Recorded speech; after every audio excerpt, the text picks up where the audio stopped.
Covering Loudoun County for you, and that's where we're following the trial of a retired propane technician who's facing involuntary manslaughter charges.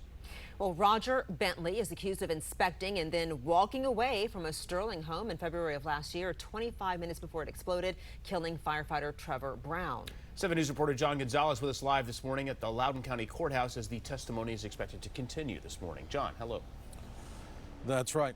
Good morning, Adam. Day 2 today of this trial here in Loudoun County. The retired gas technician Roger Bentley is on the hot seat, charged with involuntary manslaughter, and the jurors are getting a close look at what happened the hours leading up to this catastrophic house explosion in Sterling last year that killed volunteer firefighter Trevor Brown. Now, the prosecution says 68-year-old Roger Bentley repeatedly ignored warnings about a leaking underground propane tank and left the scene that day, telling the homeowner it's not an emergency. The home exploded later that night, killing the firefighter and injuring more than half a dozen other first responders. Jurors watched doorbell video of Bentley's interaction with the homeowner, Kelly Woods, during day 1 of this trial yesterday. She testified that she trusted Bentley's judgment and went back inside the home, even though the smell of gas lingered, described as rotten eggs.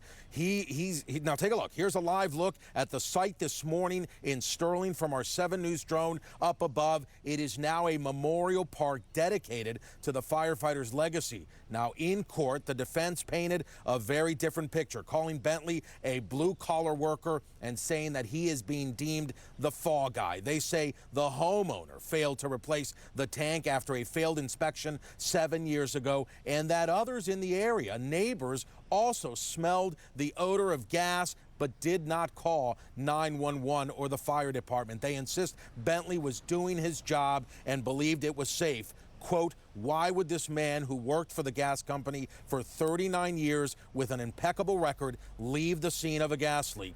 Unquote, asked Bentley's attorney, John Bonetta. Day 1 of the trial also saw an unusual moment. Just minutes before the trial started, a juror in the parking garage of the courthouse here after jury selection started telling other jurors that he was going to vote, as he put it, vote guilty no matter what evidence was entered into this trial. So that juror was brought back into the courtroom yesterday. The judge dismissed him, describing him as a hostile juror. Day 2 resumes today. Roger Bentley faces up to 10 years in prison here. Reporting live, John Gonzalez, 7 News.